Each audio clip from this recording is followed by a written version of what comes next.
చూపిన మార్గముదలక సాగని పయనము అవుతులేనిది నీ సహనము సాటి లేనిది నీ త్యాగము బతుకు బాటలో ఎన్ని వెతుకులాటలో మలుపు మలుపునా ఎన్ని ఆటుపోటులో గెలుపే నీ ధ్యేయం సాహసమే నీ ఆయుధం సాధించే నీ ఆశయం సాహసమే నీ ఆయుధం సాధించే నీ ఆశయం. మీరేమిటి ఇలా వచ్చారు? ఈ పక్క వీధిలో మాకు తెలిసిన వాళ్ళు ఉంటేనో చూడ్డానికి వచ్చాను. మొన్నో అటు మొన్నా గాని నువ్వు మా వీధికి వచ్చావు. నిన్ను పిలిచాను, అయినా నువ్వు వినిపించుకోకుండా వెళ్ళిపోయావు. నేనెప్పుడొచ్చాను? అదేనమ్మా, మా వీధిలో ఉన్నాడు కదా బంగారం పనిచేసే వీరాచారి, వాళ్ళ ఇంటికొచ్చావు కదా. ఆ గుర్తొచ్చింది. నువ్వు ఒక అబ్బాయితో రావడం చూశానమ్మా. నేనెంత పిలిచినా నువ్వు వినిపించుకోలేదు. నీలాగే మీ పెద్దదని సీత కూడా ఒకసారి వీరాచారి దగ్గరకు వచ్చింది. ఏంటి, సీత వీరాచారి దగ్గరికి వచ్చిందా? అవునమ్మా, కొన్ని రోజుల క్రితం వచ్చింది. నేను పలకరించాను కూడా. సీత వచ్చిన డేట్ చెప్పగలరా? చెప్పలేనమ్మా. పోనీ అదే రోజు చెప్పగలరా? ఆ రోజు బుధవారం అనుకుంటానమ్మా. బుధవారం. సైరన్ మధ్యం చావులు జరిగింది కూడా బుధవారమే. ఆంటీ, వీరాచారి దగ్గరికి మా సీత ఏ పని మీద వచ్చినట్టు ఏమైనా తీసుకెళ్ళిందా? అదేమి నాకు తెలీదమ్మా, కానీ వచ్చింది మాత్రం బుధవారమే. వస్తానమ్మా.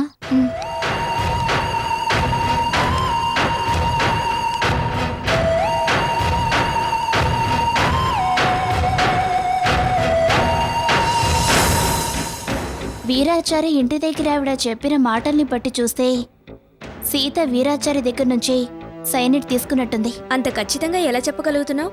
జరిగిందాన్ని బట్టి ఆలోచిస్తే నాకు అలా అనిపిస్తోంది. నీ మాట కాదలేను, కానీ వీరాచారి దగ్గరికి సీత సైనిడ్ కోసమే వెళ్ళుంటుందంటావా?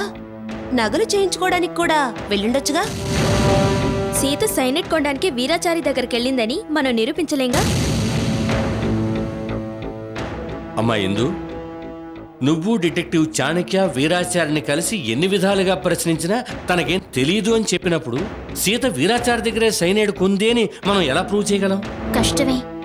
కానీ పరిస్థితులు బాగోలేని సందర్భంలో నగలు చేయించుకోవాలనే ఆలోచన సీతకు రాదు. అలవాటుగా వెళ్లే భాను జ్యువెలరీస్కి వెళ్లకుండా వీరాచారిని వెతుక్కుంటూ వెళ్ళిందంటే నగలు చేయించుకోవడానికి మాత్రం కాదు, ఖచ్చితంగా సైనైడ్ కోసమే వెళ్ళుంటుంది. ఆ నిజాన్ని రాబట్టిదెలా? వీరాచారి చెప్పాలి.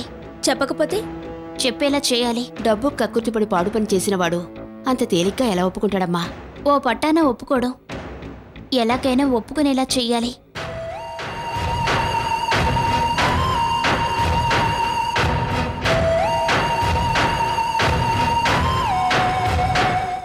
మోసాలు పలు రకాలు, తప్పించుకోవడానికి 1,000,000 మార్గాలు. ఆ విస్కీ అప్పులు కూడా దొరికి ఎస్కేప్ అయిపోయాడు. 100 నోట్ల కట్ట జనంలోకి సిరిగి జనాన్ని డైవర్ట్ చేసి మాయమైపోయాడు జాదుగాడు. ఒకవేళ వాడు దొరికినట్టయితే నా స్వామి రంగో. బాలాజీ గారు, మీరు చెప్పిన దాన్ని బట్టి చూస్తుంటే సైనైడ్ కల్తీ చేసింది వాడే అయ్యుంటాడనిపిస్తోంది. లేదంటే మిమ్మల్ని చూసి చూడగానే ఎందుకు పరిగెడతాడు? విస్కీ అబ్బులు తప్పు చేయకుండా ఉండుంటే మీ నుంచి తప్పించుకునే ప్రయత్నం చేసుండడు. చాలా ధైర్యంగా ఉంటాడు. మీరు వాడి గురించి ఎంతని వెతకగలరు? ఇక్కడ లోకల్ పోలీసుల హెల్ప్ కూడా తీసుకుంటే బాగుంటుంది. పాండీబజార్ పోలీస్ స్టేషన్ ఎస్ఐ నాకు తెలుసు, పైగా తెలుగువాడు కూడాను. నేను అతనికి ఫోన్ చేస్తాను, నువ్వు వెళ్ళి అతన్ని కలిస్తే మీ పని చాలా ఈజీగా అవుతుంది. చాలా థ్యాంక్స్ వాసంతి గారు, వస్తాను.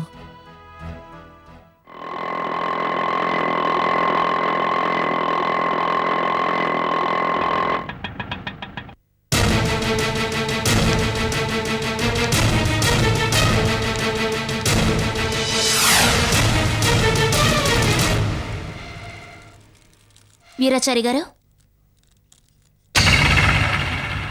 వీరాచారి గారు, మొన్న నేను వచ్చినప్పుడు సీత ఇక్కడికి వచ్చిందా అని అడిగాను, రాలేదన్నారు. 1కి 2 సార్లు రెట్టించి అడిగినా రాలేదని ఖచ్చితంగా చెప్పారు.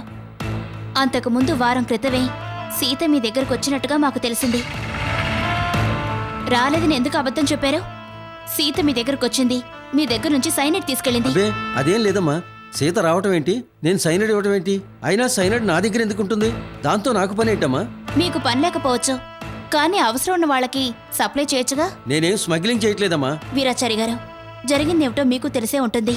సైనైడ్ కలిసిన మద్యం తాగి అన్యం పుణ్యం ఎరగని అమాయకులు 16 మంది చనిపోయారు. మరికొంతమంది హాస్పిటల్ పాలయ్యారు. వాళ్ళ కుటుంబాలు వీధిన పడ్డాయి. దానికి కారణం ఎవరు? మీరే.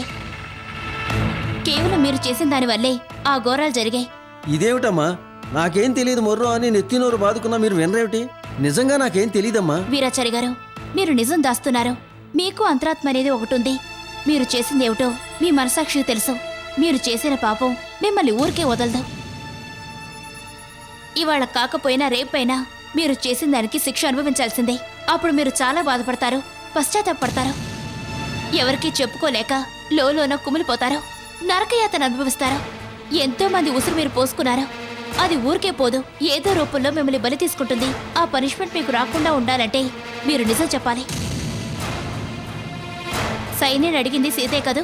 మీ దగ్గర లేకపోయినా ఎక్కడి నుంచో తెచ్చి సీతకిచ్చారు కదూ. కేవలం డబ్బు కాసపడి ఆ సాంఘిక ద్రోహం చేశారు కదూ. సైనైడ్ మద్యం చావులకి కారకులు ఎవరో తెలియాలి కాబట్టి సైనైడ్ మీరు ఎవరికి అమ్మారో చెప్పండి. సీతకే అమ్మారు కదూ.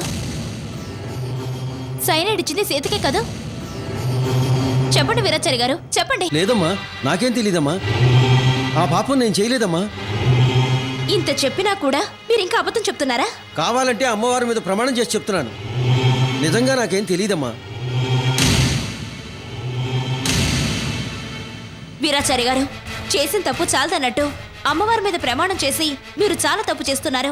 తర్వాత మీరు చాలా దెబ్బతింటారు. ఆలోచించుకోండి. మీరెన్ని చెప్పినా, ఎన్ని విధాలుగా భయపెట్టినా నిజంగా నాకేం తెలీదు. డబ్బు కోసం అలాంటి నీచమైన పనులు చేసేవాడిని అయితే ఈ దుకాణం దేనికి, రెక్కలు ముక్కలు చేసుకొని కష్టపడటం దేనికి? ఎప్పుడో గొప్పవాడిని అయి ఉండేవాడిని. నేను డబ్బు మనిషిని కాదమ్మా. మళ్ళీ అమ్మవారి మీద ప్రమాణం చేసి చెప్తున్నాను, నిజంగా నాకేం తెలీదమ్మా.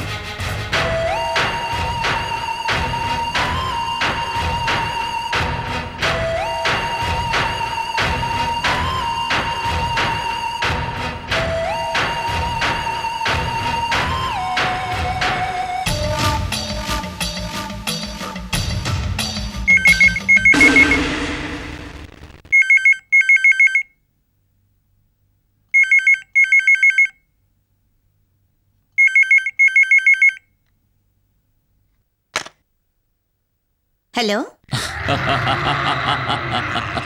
హలో హలో, ఎవరు? నేనెవరనేది తర్వాత చెప్తాను. ముందు నేను చెప్పేది జాగ్రత్తగా విను. నువ్వెవరో, నీ బ్యాక్డ్రాప్ ఏమిటో, నీ ఫ్లాష్ బ్యాక్లేమిటో, నీ నేర చరిత్ర ఏమిటో, నీ క్రిమినల్ బ్రెయిన్ ఏమిటో నాకు బాగా తెలుసు. బై ద బై, నువ్వు గాజు తిప్పుతున్నది నాకు తెలుసు. ఏ మిస్టర్, హూ ఆర్ యు? ముందు నువ్వెవరో చెప్పకుండా. Hold on please. నేనెవరనేది చెప్పకుండా నీ జాతకం, నీ జీవిత చరిత్ర తిరగతోడుతున్నానని జస్ట్ షాక్ అయ్యావా సీతమ్మడు? నీ అవసరానికి ఎంతమందినైనా సమిధులను చేస్తావు, ఎంతమందికైనా సమాధులు తవ్వుతావు. లేటెస్ట్గా నువ్వు చేసిందేమిటి? సైనైడ్ కలిపిన మద్యం బాటిల్స్ జిల్ జిల్ దిల్ వైన్ షాప్లో పెట్టించి 16 మంది చావుకి కారకురాలవయ్యావు. ఇది కూడా నాకు తెలుసు సీతమ్మడు. ఇది విని ఇంకా షాక్ అవ్వలేదా? ఏయ్, ముందు నువ్వెవరో చెప్పమంటుంటే. Cool tension పడకమ్మడు. నేను చెప్పాల్సింది పూర్తిగా చెప్పి ఆ తర్వాత నేనెవరనేది తెలియజేస్తాను.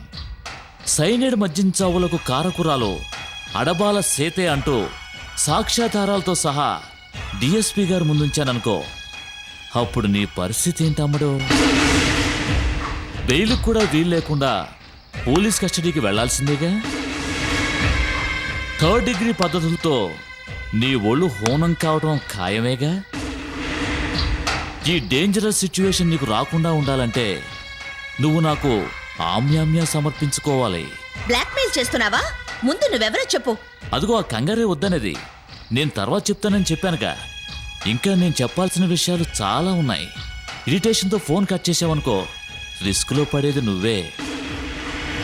గార్మెంట్స్ ఫ్యాక్టరీ ఎలా కైవసం చేసుకున్నావో, లక్ష్మీ నిలయం ఎలా కైంకర్యం చేసుకున్నావో, వీరాచారి దగ్గర సైనైడ్ ఎలా సంపాదించావో, సైనైడ్ కలిపిన మద్యం బాటిల్స్ని విస్కీ అబ్బుల చేత షాపుకి ఎలా చేరవేశావో ఇవన్నీ నాకు తెలుసు అమ్మడు. ఈ సంగతులు డిఎస్పీ గారికి లీక్ చేయకుండా ఉండాలంటే కోరిన డబ్బిచ్చి నన్ను సంతోష పెట్టాలి. ఇస్తావా? ముందు నువ్వెవరో తెలియాలి. ముందు డబ్బిస్తావా లేదా చెప్పు, ఆ తర్వాత నేను ఎవరనేది చెప్తాను. నీలాంటి ఉల్ఫాగాళ్ల బెదిరింపులకి నేనేమి భయపడను. నువ్వు నా గురించి అన్నదంతా శుద్ధ అబద్ధం. అబద్ధమా నిజమా అన్నది తేల్చాల్సింది నువ్వు కాదమ్మడు, పోలీసులు. నేను మళ్ళీ ఫోన్ చేసి నా డిమాండ్ ఫిగర్ ఎంతో, ఇవ్వాల్సిన వెన్యూ ఏమిటో చెప్తాను. ఈలోగా డబ్బు రెడీ చేసుకో. టెన్షన్ ఎక్కువైతే ట్యాబ్లెట్ వేసుకో. హలో హలో,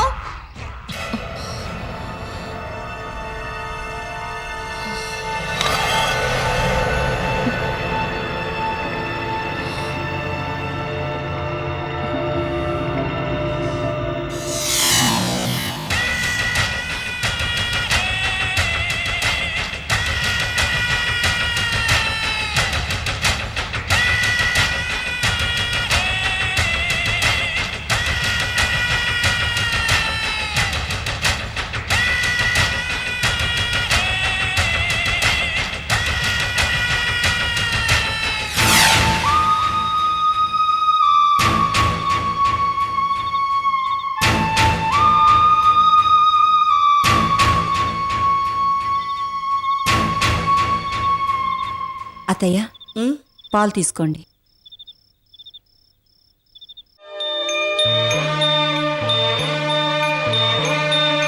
లాలీ లాలీ లాలీ లాలీ లాలీ లాలీ లాలీ లాలీ వటపత్ర సాయికి వరహాల లాలి, రాజీవ నేత్రునికి రతనాల లాలి.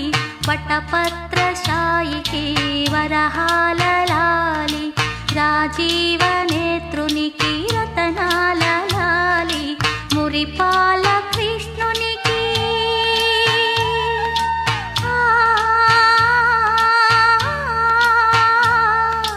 మురిపాల కృష్ణునికి ముత్యాల లాలి, జగమేలు స్వామికి పగడాల లాలి.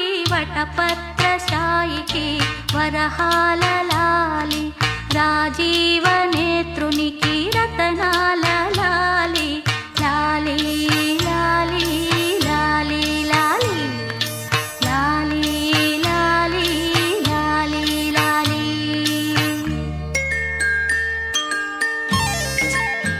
యమునా, శాంతిని కన్నార్పకుండా చూస్తున్నావు దేనికి? నేను చూస్తున్నది శాంతి గారిని కాదు, అదిగో అక్కడున్న ఆ తూగుటు ఉయ్యాలని.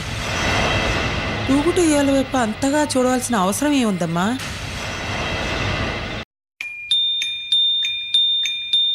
నాకు పుట్టిన ఆడపిల్లని అదుగో ఆ తూగుటు ఉయ్యాల్లోనే పడుకోబెట్టి జోలపాట పాడాను అత్తయ్య. అప్పుడే మా వారు వచ్చి ఈ ఊరి బాగు గురించి పురిటి గుడ్డిని పొలిమేర తాటిస్తానన్నారు. దానికి నేను ఒప్పుకోలేదు. మా ఇద్దరికి పెద్ద ఘర్షణే జరిగింది. అయినా నాకు తెలియకుండా నా బిడ్డలు తీసుకెళ్ళి ఊరు దాటించేశారు. ఆ తూగుటు ఉయ్యాల్లో నక్షత్రాల డిజైన్ ఉన్న తెల్లటి గౌన్లో నా బిడ్డ బుల్లి బుల్లి కాళ్ళు చేతులు ఆడిస్తూ ఆడుకుంటుంటే ఎంతటి ఆనందం, ఎంత అనుభూతి. కన్న తల్లిగా నేను పొందిన తృప్తి అంతా ఇంత కాదత్తయ్య. బోసిన ఉలు చిందిస్తూ ఈ తల్లి మనసుని ఎంతగానో ఆకట్టుకుంది నా బిడ్డ.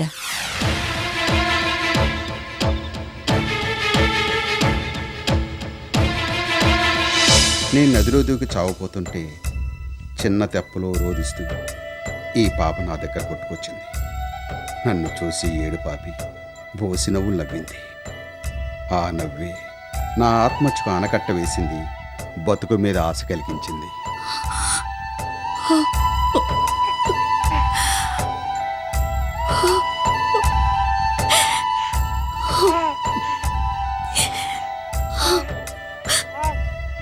మా ఆయన్ని బతికిచ్చి నా మాంగళ్యాన్ని కాపాడావా తల్లి.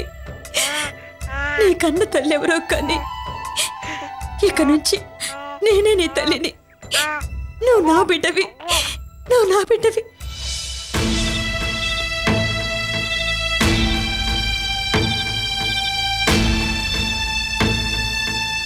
శాంతి గారు, ఇదిగో పాలు తీసుకోండి. వద్దు, నాకేం వద్దు. వద్దంటావేమిటమ్మా? పొద్దుటి నుంచి ఏమీ తినలేదు, కనీసం పాలైనా తాగవే. అబ్బా, నాకేం వద్దు. కాస్త నన్ను ప్రశాంతంగా ఉండనివ్వు.